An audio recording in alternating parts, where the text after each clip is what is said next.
Ons luister vanoggend na die Here se woord vanuit die brief van Paulus aan Titus.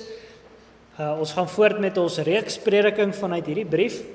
En vanoggend staan ons vir die laaste keer stil by hoofstuk 1. Ons gaan by die laaste 2 verse veral stil staan.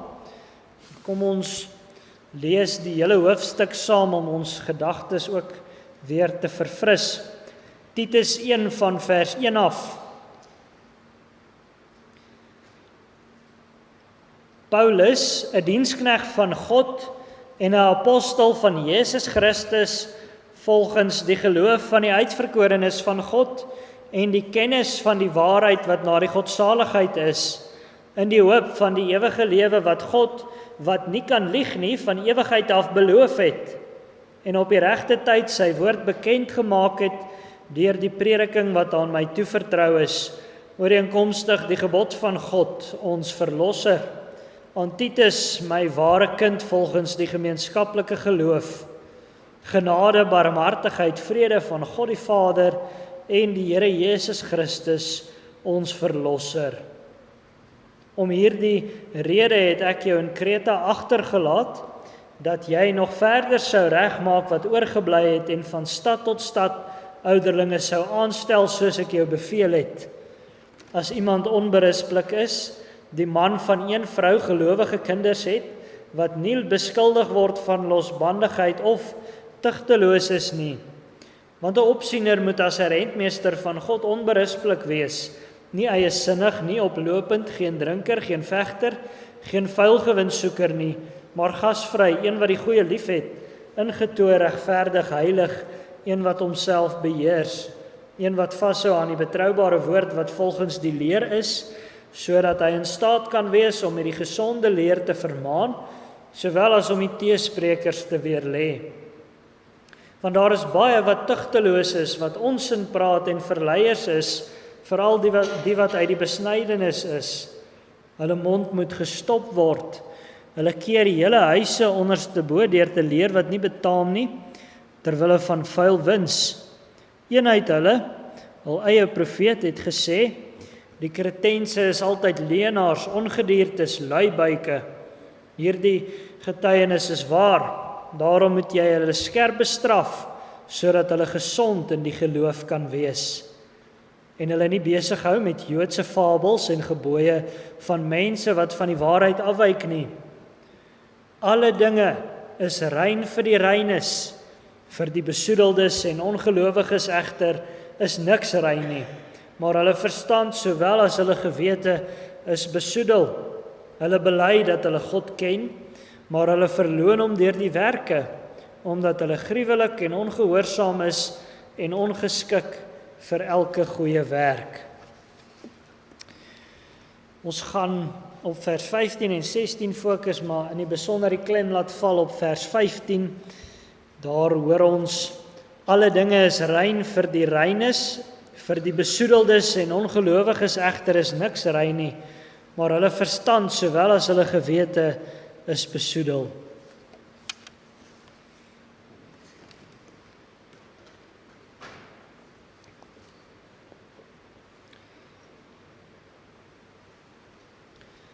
Geliefde gemeente, in Matteus 5 vers 8 preek Jesus in sy bergrede die volgende: Salig is die wat rein van hart is, want hulle sal God sien.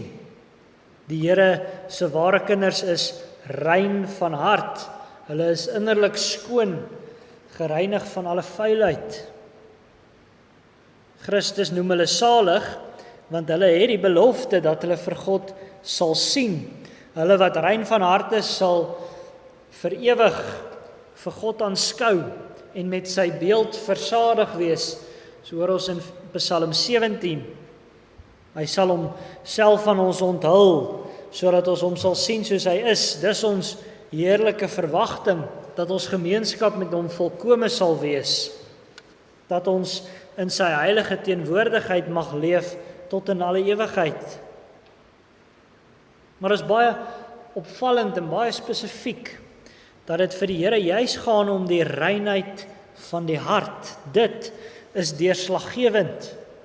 Op die eiland van Kreta waar Titus destyds gewerk het, was daar klaarblyklik die persepsie dat dit vir die Here gaan om die reinheid van alles behalwe die hart. Jy sal onthou dat Paulus vir Titus terwille van goeie orde in die jong gemeentes op Kreta agtergelos het. Titus moes bekwame en geskikte manne as ouderlinge bevestig. En vanuit die Here se woord moes hierdie ouderlinge en ook Titus saam met hulle vermaan en weerlê. Hulle moes die gelowiges met die gesonde leer bemoedig en die twisgieriges in die gemeente streng en skerp bestraf. Die swaard van die woord moes op Kreta sny, sodat die gemeentes gesond in hulle geloof kon wees. Die uitdagings in Titus en die ouderlinge se taak sou dan uiteindelik baie groot wees. Sommige dwaalleraars uit 'n Joodse agtergrond het hele huise onderstebo gekeer. En dan was die Kretense nog in hulle volksaard besonder sleg en oneerlik en lui. Die roeping van Titus en die ouderlinge was moeilik daar op Kreta.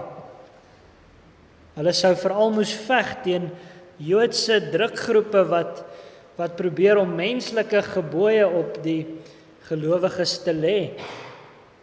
En hierdie gebooie het dan heelwat te make gehad met reinheid en onreinheid. Daarom herinner Paulus hier in die laaste deel van hoofstuk 1 vir Titus en vir ons aangaande die Here se geopenbaarde beginsels rondom reinheid en onreinheid. Ons hoor eerste van die reinheid van die reines. Hoor weer Paulus se woorde aan die begin van vers 15. Alle dinge is rein vir die reines. Duidelik sinspeel Paulus hier op die seremoniële wette van die Ou Testament, toe die Here sy verbondsorde vir sy Ou Testamentiese kerk gegee het, het hy vir hulle ook heelwat reinheidswette opgelê. Daardeur het hy eintlik vir die Ou Testamentiese kerk al geleer dat reinheid nodig is om God te sien. Mens moet skoon en heel en onvermeng wees om in sy teenwoordigheid te kan leef. In hierdie reinheidswette was daar dan heelwat dinge wat deel is van die natuurlike lewe wat jou onrein kon maak, soos siektes, melaatsheid. 'n Vrou wat geboorte geskenk het, was vir 'n tyd onrein. Om aan iets wat dood is te raak, sou jou onrein gemaak het. Maar daar was ook dan bepaalde sondes wat jou uiteraard onrein gemaak het, waarvoor jy eers gereinig sou moet word voor jy weer in die Here se teenwoordigheid mag kom. Gewoonlik moes daar 'n tyd gewag word voor iemand weer seremonieel rein kon wees, en hulle sou dan rein verklaar word deur die priesters as hulle na hulle reinigingstydperk 'n dier geoffer het. Daar is in baie gevalle dan ook van die priester af bloed besprinkel. Die dier se bloed is besprinkel op die persoon wat onrein was, om daarmee aan te dui dat hy nou voor die Here rein is. So moes die volk onder die ou verbond, wat by die berg Sinai gesluit is, in gehoorsaamheid aan die Here leef. Nou is dit opvallend, broer en suster, die reinheidswette het vir die ou kerke opvoedkundige doel gehad.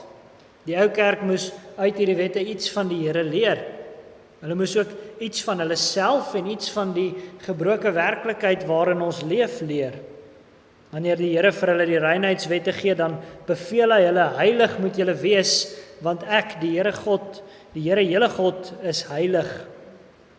Die reinheidswette moes vir die volk iets van die Here se heiligheid verkondig. Dit was die orde waar volgens hulle afgesonderd vir die Here moes leef. En hulle moes daaruit leer dat God volkome afgesonder is van al wat vuil en gebroke en doods is. Daarom het hy vir hulle die wette opgelê. Wette moes vir die volk leer dat God volkome is, dat sy skoonheid volkome is. Maar dit moes hulle ook leer dat hulle onvolkome is, dat hulle nie die vuilheid en die gebrokenheid in en om hulle self kan ontsnap nie. Dit moes hulle leer dat dit nodig is dat God self hulle moet kom reinig en hy het vir hulle die pad daartoe in 'n skaduwee oopgemaak deur hulle met die diere se bloed te laat reinig.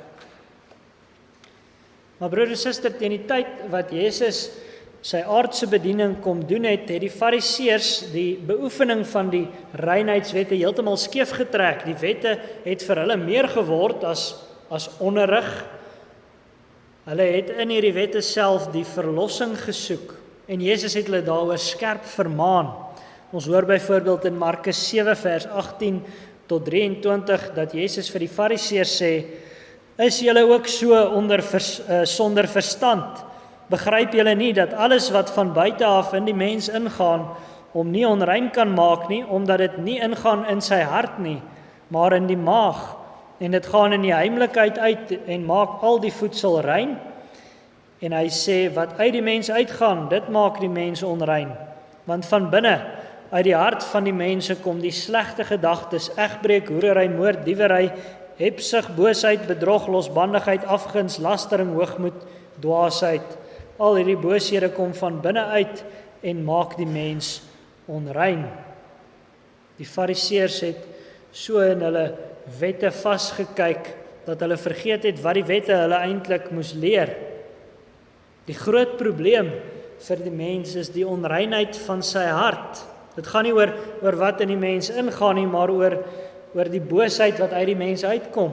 Dit is ons grootste nood. En die bloed van diere kan ons nie van die onreinheid van ons harte reinig nie. Alleen hy wat in homself volkome rein is, kan ons reinig, en dit is Jesus Christus.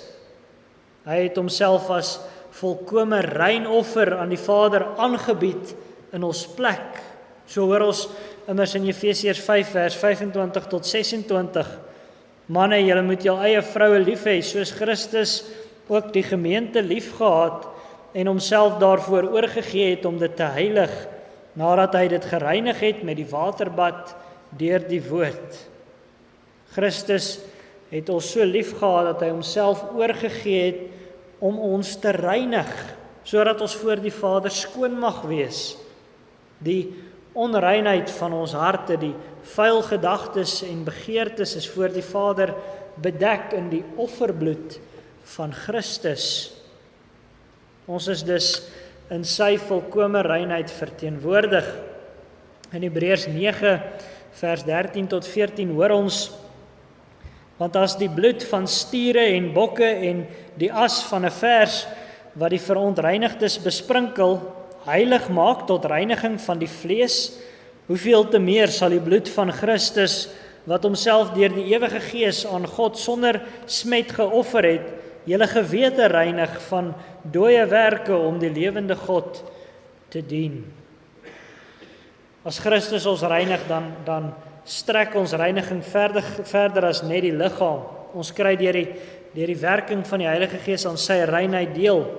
Deur sy Gees deel Jesus homself aan ons uit, sodat ons gevorm word na sy beeld en sy gelykenis. Hy lei ons om skoon en heilig en rein te leef. Daarom noem Paulus in ons skrifgedeelte die gelowiges reines.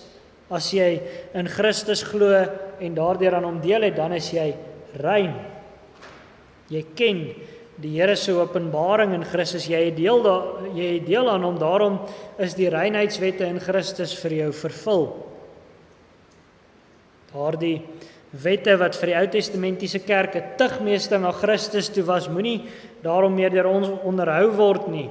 Die feit wat daardeur vooruitgeskare is vervul in Christus, omdat ons in Christus die ware aard van ons natuurlike onreinheid en gebrokenheid ken, hoef die wette ons dit nie meer in skaduwees te leer nie. Die Heilige Gees skryf dit op ons harte sodat ons die beginsels daarachter glo en ken. Maar op die eiland van Kreta het mense in die gemeente vanweë hulle Joodse agtergrond nog geleer dat die reinheidswette van toepassing is op die Christelike kerk. Hulle het in die spoor van die Fariseërs gevolg. Hulle het vir die gelowiges menslike wette probeer oplê. Daarom benadruk Paulus, alles is rein vir die reines. As Christus jou innerlik gereinig het deur die bad van die wedergeboorte, is jy vry om alles wat die Here geskape het, te geniet. Daar is dan nie meer voedsel wat vir jou onrein is nie. As jy dit reg en tot eer van die Here gebruik, dan is daar niks meer fout nie. Dit is ook wat Paulus vir Timoteus geleer het in 1 Timoteus 4. Want alles wat deur God geskape is goed en niks is verwerplik as dit met danksegging ontvang word nie. Want dit word geheilig deur die woord van God en die gebed. As ons die gawes wat die Here gee reg gebruik en deur ons gebede dankbaar erken dat ons dit van hom ontvang, dan is dit rein. Alles is rein vir die reines. Deur menslike wette vir die gelowiges te probeer oplê, ontken die dwaalleraars in Kreta eintlik die beginsel van reinheid in Christus. Hulle maak asof die onreinheid buite die mens lê, maar dit doen nie, dis juist binne die mens. Daarom kan net Christus jou werklik reinig, sodat jy vir ewig in die Allerhoogste se teenwoordigheid mag leef. Die vuilheid lê nie buite nie, maar binne. En daarom is Christus nodig wat ons verder as ons liggame kan reinig. As iemand daarom in geloof optree, dan is hy vry om die Here se gawes te geniet. En nou kan ons dalk wonder, maar wat het dit spesifiek met ons te doen? Ons het klaarblyklik nie te maak met 'n Joodse invloed hier in ons gemeente nie. En dit is dalk so, broer en suster, maar onder ons volk is daar heelwat sektes wat nog dele van die Ou Testamentiese reinheidswette wil onderhou. Maar wat meer is, baie keer het Christene en selfs gereformeerdes dieselfde mentaliteit as die Jode van destyds. Hulle maak 'n klomp reëls om klaarblyklik die sonde uit te hou, terwyl die probleem eintlik is dat die sonde binne sit. Sommiges meen dis altyd sonde om wyn te drink. Sommiges meen dis altyd verkeerd om sekulêre flieks te kyk. Sommige mense sien selfs die geslagsgemeenskap binne die huwelik as 'n noodsaaklike boosheid. Maar die Here wil hê dat ons die skepping en alles daarin moet geniet tot sy eer. Hy wil hê dat ons die dinge wat hy gee moet sien as gawes en dat ons dit moet gebruik tot ons vreugde. En dit beteken uiteraard nie dat ons onsself met sonde moet besig hou in die naam van vryheid nie. As jy nie die Here kan dank vir die dinge wat jy geniet nie, dan is jy nie veronderstel om daardie dinge te geniet nie. Maar vir die reines is alles rein. Ons kan dinge soos kos en drank en kuns geniet, soos die Here dit oorspronklik tot ons vreugde en opbou bedoel het. En ons moet dit ook so geniet. Ons moet die Here dank daarvoor. Dis hoekom ons byvoorbeeld bid voordat ons eet. Daardeur erken ons dat God die kos vir ons gee om te geniet. Daarom benadruk Paulus hierdie beginsel in ons skrifgedeelte: vir die reines is alles rein, en dit staan teenoor die besoedeling van die besoedeldes.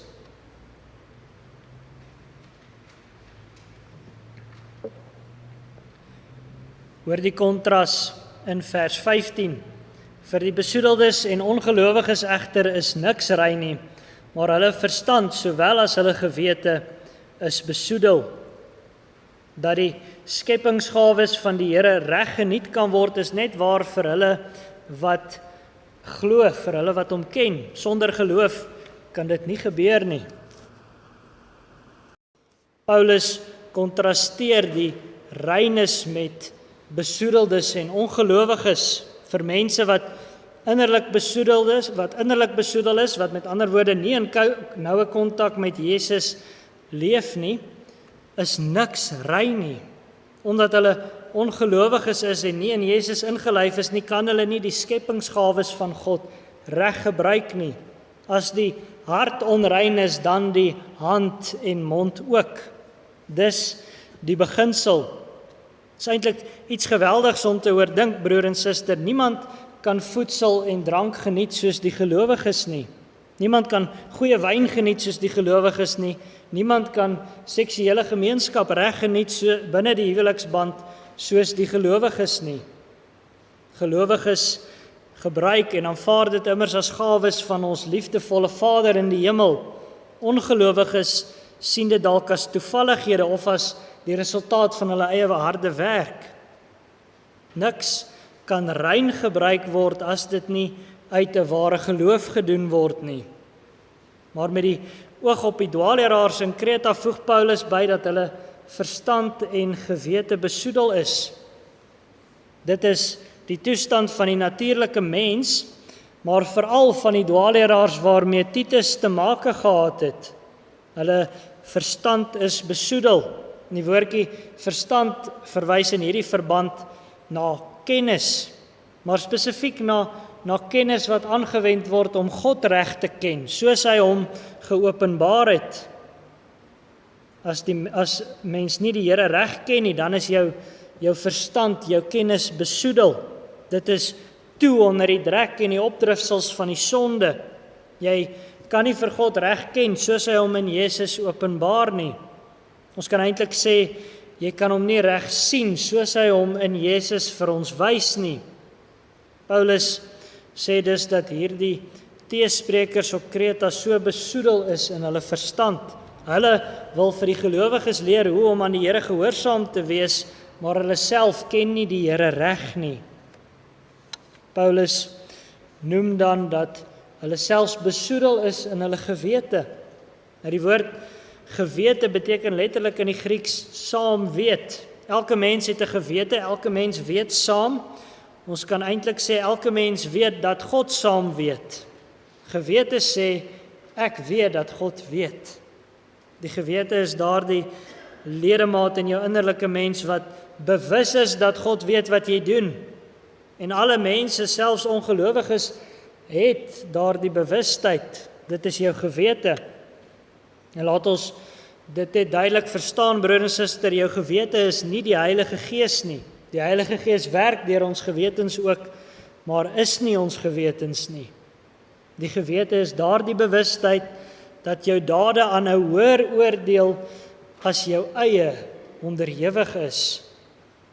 Maar die gewete is nie onfeilbaar nie, en die gewete is ook nie staties nie. 'n Mens se gewete word altyd gevorm op 'n of ander manier. Wanneer jy bepaalde sondes by herhaling doen, dan word die gewete sommer stil. Naderhand pla dit jou nie meer nie. Wanneer jou gewetensoordeel nie deur die Skrif en die Heilige Gees gevorm word nie, dan word jou gewete besoedel. Dit word verdraai. Dan pla dinge wat nie sonde is nie jou gewete, of dan pla dinge wat wel sonde is nie jou gewete nie. Die gelowige wat met sy verstand die Here reg ken, sy gewete word ook reg gevorm. En dan gebruik hy die Here se gawes reg, dan is alles vir hom rein. Maar as iemand eie wys is en vashou aan gebooie wat die Here nie gegee het nie, asof die Here dit gee, dan is die gewete besoedel. Dit was die bedreiging op Kreta. Maar dan hoor ons ook verder in vers 16 aangaande hierdie bedreiging, die teesprekers in die kring van die gemeente. Hulle bely dat hulle God ken, maar hulle verloon hom deur die werke, omdat hulle gruwelik en ongehoorsaam is en ongeskik vir elke goeie werk. Die verwarring in die gemeentes van Kreta was grootliks te wyte aan die feit dat die teesprekers bely het dat hulle God ken. As dit gekom het by die geloof, dan was hulle nie skaam om te praat nie. Hulle het hulle monde maklik oopgemaak. Hulle was immers ook self baie ywerig om die ander in die gemeente te leer. Woorde was by hulle nie 'n probleem of 'n tekort nie. Dis hoekom hulle vir die gemeente so gevaarlik was. Die woorde was oorvloedig, die leerstof was oorweldigend. En dit het alles geklink soos 'n heel opregte belydenis. Wie kan tog iets daarteen sê? Wie kan dit tog in twyfel trek? Nou broer en suster, ware geloof gaan altyd oor in belydenis. Met ander woorde, belydenis is belangrik, dis onmisbaar In Romeine 10 hoor ons selfs, as jy met jou mond die Here Jesus bely en met jou hart glo, dat God hom uit die dode opgewek het, sal jy gered word, want met die hart glo ons tot geregtigheid en met die mond bely ons tot redding. Daar is nie iets soos 'n ware gelowige wat nie bely nie, wat nie met sy woorde openlik kan sê dat hy in Jesus glo nie. Maar daar is heelwat valse Christene wat net bely. Hulle bely sonder gevolg. Die belydenis van hulle mond word nie bewys in hulle werke nie. En ons hoor in Jakobus 2 vers 17, net so is ook die geloof, as dit geen werke het nie, in sigself dood. 'n geloof wat nie werk nie, lewe nie. So ook is 'n opregte geloofsbelydenis een wat bewys word in die werke, in gehoorsaamheid aan die Here. Maar die teesprekers op Kreta het volgens Paulus die Here verloon deur die werke. Hulle het met hulle monde gesê dat hulle die Here ken, maar met hulle dade die teendeel gewys. Dis hoe mense valse belydenis uitken. Jy kyk of die belydenis net 'n mondbelydenis is en of die belydenis ook 'n lewensbelydenis is. Die genade van die Here is heeltemal te groot om net op iemand se woorde beslag te lê. As God werklik in sy genade op jou beslag lê, dan kom dit toenemend tot openbaring in al jou lewensfasette, op elke lewensterrein.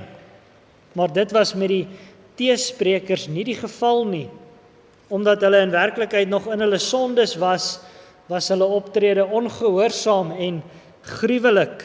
Hulle was as het ware, in Paulus se woorde, ongeskik vir elke goeie werk. Die Griekse woordjie wat met ongeskik vertaal is, beteken letterlik, hulle was ongekwalifiseerd om goeie werke te kan doen. Daarom moes hulle invloed in die gemeente tot 'n einde kom. Om ongekwalifiseerd te wees vir elke goeie werk, is presies teenoorgesteld van dit wat die Heilige Gees in 'n mens werk. Deur die geloof is 'n mens immers gekwalifiseerd om goeie werke te kan doen. Ons hoor in Efesiërs 2 vers 10, want ons is sy maaksel, geskape in Christus Jesus tot goeie werke wat God voorberei het, sodat ons daarin kan wandel. Goeie werke is iets waartoe slegs die gelowiges bekwaam is. Mens kan God alleenlik vanuit die geloof behaag. Nou kan ons dalk dink, ongelowiges doen dalk heelwat kere mooi en merkwaardige dinge wat goed is. Maar as iets nie uit die geloof gedoen word nie, is dit nie voor die Here goed nie. Dan wil die Here dit nie in die ewigheid onthou nie. En hier hoor ons telkens weer die beginsel, alles is rein vir die reines, maar vir die ongelowiges is niks rein nie. Broer en suster, laat ons daarom ons denke aanpas by die beginsel in ons skrifgedeelte. Laat ons die skepingsgawes van God met oorgawe geniet.